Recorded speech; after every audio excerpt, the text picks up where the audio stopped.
Hi, this is Scared Pale, and today I'm going to be breaking down my top 10 horror movies of all time. So I'm kind of cheating here when I say all time. I'm going to be talking about different horror movies that stand out to me throughout time. I think, like a lot of people, I have a very difficult time actually choosing my favorite horror movies. So these are more so ones that are standing out to me at the moment, and for one reason or another have caught my attention. In the past few months, I've gotten a lot more subscribers, which is nice.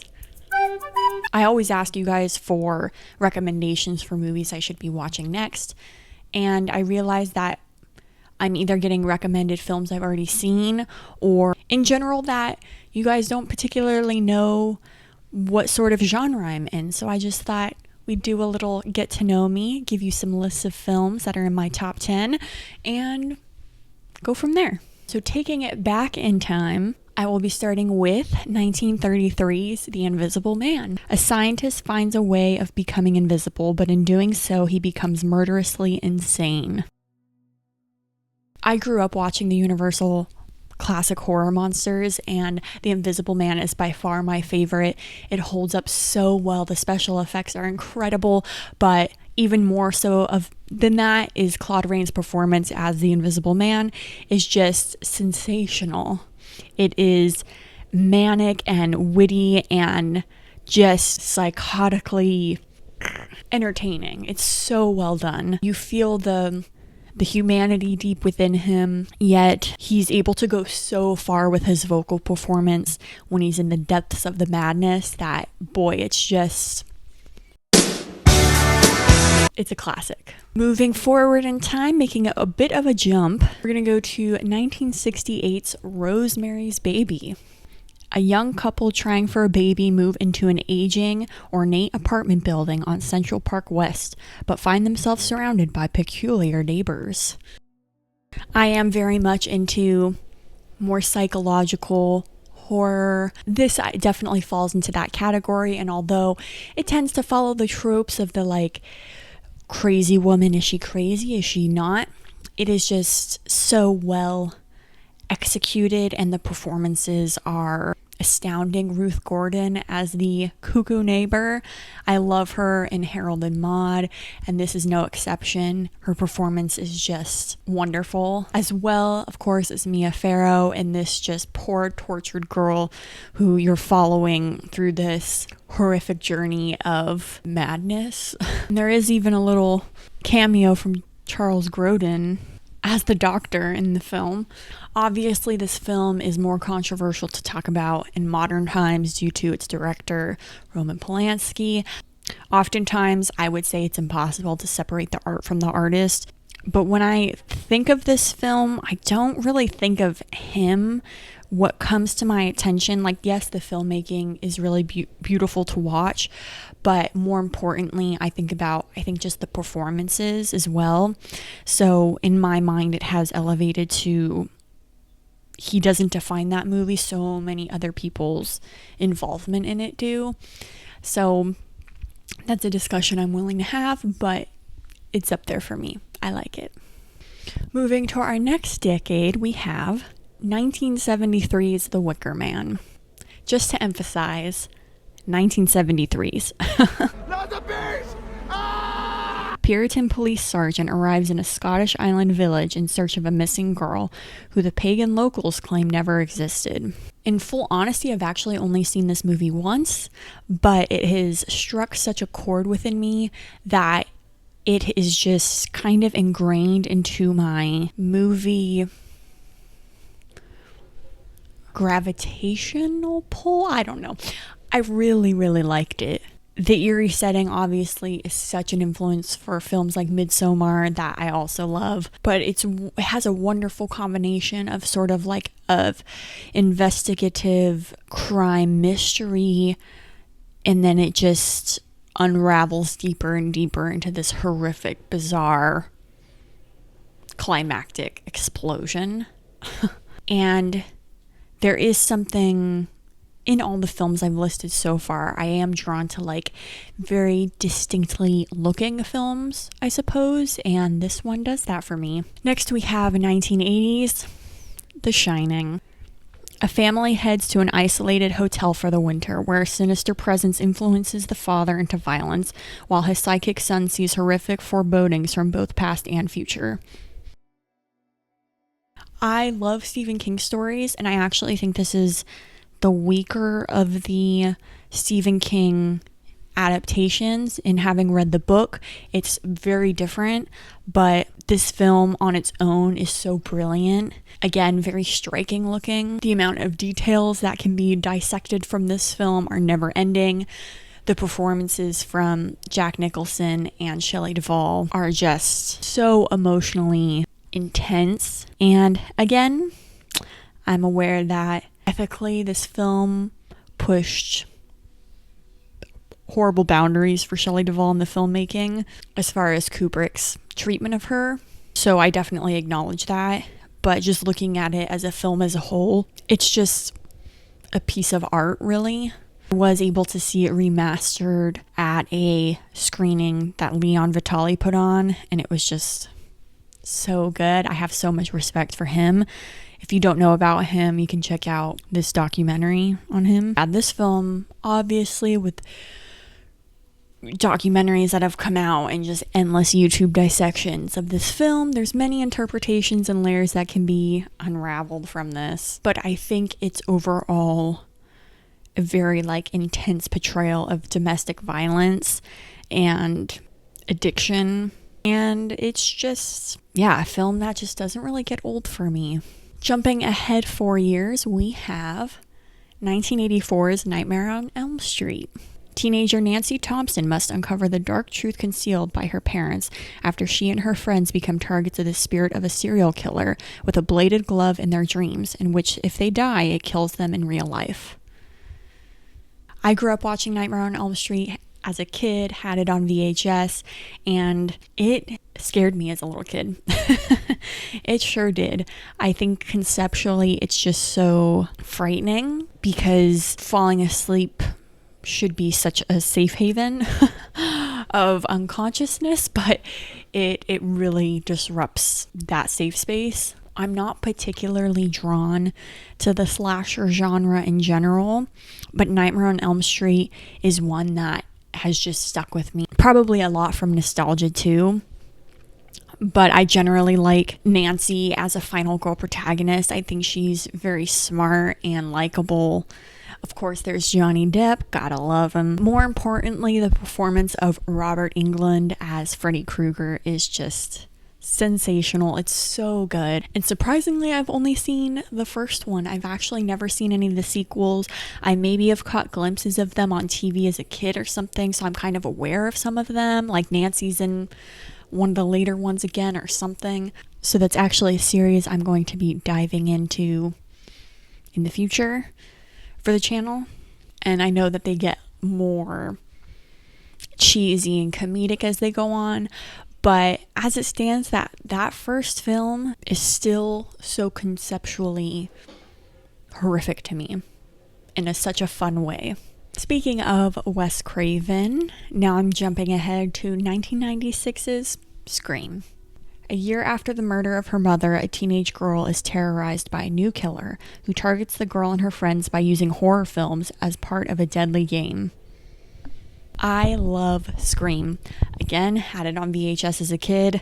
All of these movies, I've watched at way too young of age for the most part. And this is one that I actually never really remember. I never felt scared of it.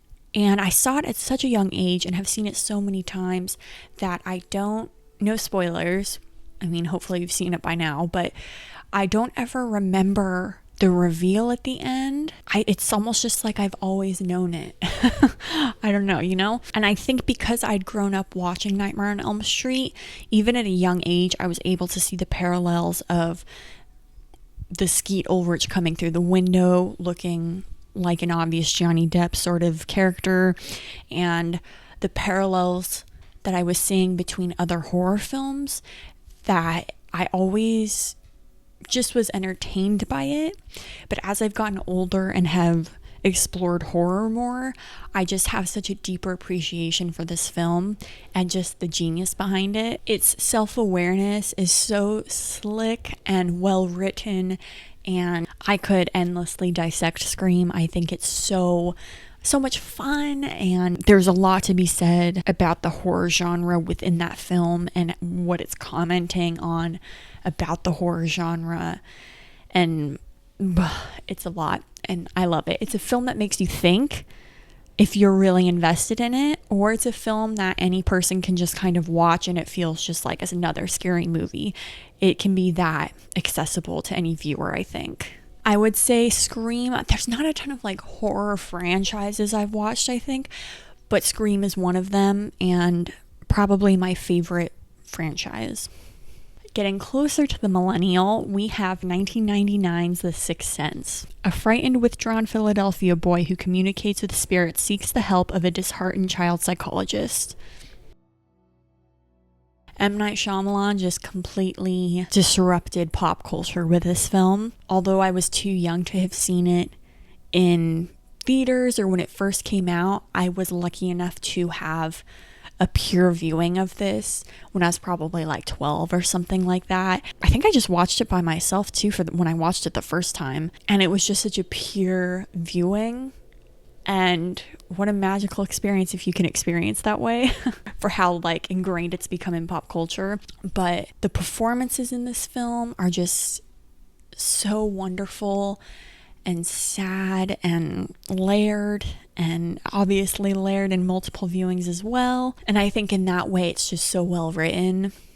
This is really just a banger for M. Night Shyamalan. It's just wonderful storytelling. It's like such a nice ghost story. And looking through these films I've kind of listed so far, most of them are fairly physical based. Thinking about it, I don't always lean towards ghost stories. Like another one I like, I guess I would say, would be The Others. It's not on this list, but I love that movie. I think overall I am attracted to movies that make you think and question things and potentially make you want to rewatch the film to see if you can digest things in a different way.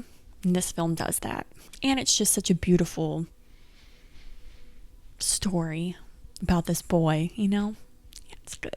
Speaking of ghost stories, we have 2001's 13 Ghosts. When Cyrus Kritikos, a very rich collector of unique things, dies, he leaves his house and fortune to his nephew and his family. While they're inside, they find they are not alone. I love 13 Ghosts so much. And it's not a guilty pleasure for me, but I know a lot of people really don't like this movie. I love this movie. Again, I'm aware that there's nostalgia tied to it. I can just picture me as a kid having this on DVD. What a wonderful DVD this is because of the special features and being able to, I mean, they're all over YouTube and stuff, but it's called 13 Ghosts. I am aware it's a remake from an older film, but I haven't seen that, focusing on this one. The backstories of each of the ghosts that's on the special features is so fun and creepy. I love the distinct look of each of the ghosts featured in the film. They're gory and brutal looking. I remember particularly the jackal as a kid was very freaky. I love Tony Shalhoub, right? I love Tony Shalhoub, but more than that, I love Matthew Lillard. So to have him on two movies on this list, like, just a great guy. He is so committed to his performance in this film. He's kind of carrying the weight of it throughout the film. This is just such a fun, again, distinctly visual film that is so interesting to watch. It's like a demented funhouse kind of vibe. It's not that deep. It's a fun time. But through the special features and all the writing that went into it, you can kind of dig further if you want to with this film, which is fun. Distinctly early 2000s in its cinematography. Next, we have part of a genre favorite of mine, 2016's Train to Busan. While a zombie virus breaks out in South Korea, passengers struggle to survive on the train from Seoul to Busan. If you have not seen Train to Busan, I think it's still on Netflix. brilliant movie. I saw it for the first time in 2017, and I just think it's such a well-made film. I love the zombie genre particularly. Yes, I watch The Walking Dead, love The Walking Dead. What's interesting to me about the zombie genre is to see what it brings out in these survival instincts of the humans, these really primal instincts. Basically, is survivalism a word? But basically, when put into these dire situations, which way do people turn? People go cuckoo. And so this film is a very interesting setting to have a zombie apocalypse breaking out on a train, to have it in that isolated environment is super thrilling. I've not seen something like that done before. The acting is stunning. I personally am one to watch foreign films in their original language and then just read the subtitles. I don't really like dubbing, and I think in that way too you get a sense of the performance of the actor, and hearing their actual voice, it does read through still, or come through still, even if you can't understand what they're saying. And in that sense, the performances in this film are great. And because in the zombie genre there are so many tropes and predictions that are fairly predictable, I think this movie does a really good job at building character development so that you're rooting for the protagonist in this film. And yeah, I don't know, it's just a freaking fun ride. I like it a lot. Jumping ahead 2 years, we have 2018's Hereditary. A grieving family is haunted by tragic and disturbing occurrences. What a simplified description. I think Ari Aster is the director to look out for this generation. I think he's really defining this generation's, he's like one of the defining directors of this generations. And I understand his tastes are not for everyone, but I love how this film is approached in such a dramatic sort of way, in that it plays out like a family drama dealing with themes of primarily of grief, I suppose, and then there's just horror layered on top of that. But because the grief and the foundation of the film is based on emotions that are so real and developed so heavily, that horror placed on top of it makes it even more disturbing. Toni Collette is incredible. I didn't mention her for Sixth Sense. She's there too, obviously, but I love her. Her performances and everything are phenomenal. And I think if you have experienced grief in some level of your life, there are emotions in this that are depicted very sincerely, I suppose. I don't know. There's a lot of layers to this film. It's considered elevated horror. And again, I think that just kind of leans into more of like, I don't know, this one's a weird one. It's like psychological horror, but also, I won't say anything else. I won't spoil nothing. If you haven't seen it, this is your sign to watch it. Obviously, look up trigger warnings for yourself if you're sensitive to gore or family drama type things. I also love Midsommar. Didn't put that on the list, but I mentioned it earlier too with Wicker Man, but Ari Aster, love him. Lastly, creeping up towards modern times, we have 2019's Ready or Not. A bride's wedding night takes a sinister turn when her eccentric new in-laws force her to take part in a terrifying game. Ready or Not is such a fun film. Samara Weaving is an excellent lead for this film. I think she's a wonderful archetype final girl. She's someone that's easy to root for, because she's just placed in this horrifying yet humorous situation and handles it like such a she feels relatable yet also badass, you know? I love the casting in this, having Andie MacDowell and Adam Brody, these actors who play sort of more romantic or comedic sort of roles placed into this setting is fun because they do a good job of it, of translating into the more horror setting. And because this film has such comedic undertones to it, that is able to enhance it with their performances. I remember when the trailer for this film came out and I was just so excited when I finally got to see it. It was just so surprisingly refreshing. And this is a movie I feel like I could just put on all the time as background. It's just, I don't know, it's just very weirdly kind of comforting with, I do, yeah, I guess I am drawn to horror that has smart applications of humor applied to them. Like even Scream has those things, or other films like Happy Death Day or Shaun of the Dead classic, or Freaky, which I watched for this channel. I think when humor is applied intellectually, I'm sold. The directors of this film also went on to direct Scream 5, which I saw. I enjoyed it too. I think these directors are also two more, Matt Olfin and Tyler Gillett. I think they are two guys to keep an eye out for. I'm curious to see what else they do in the future. So this list is by no means a definitive list of my favorites, and it will forever be cemented in that way. Not at all. It's just a way for me to kind of introduce where my tastes lie. I'm really not stuck on one particular decade of horror. I think I am drawn to films I have nostalgia tied to a little bit easier, of course, and movies that feel a little bit innovative and refreshing that are coming out more recently, I'm attracted to as well. I think there's so much amazing old horror, and they're the stepping stones to what I love today. So I'm excited to explore a lot of things I haven't seen.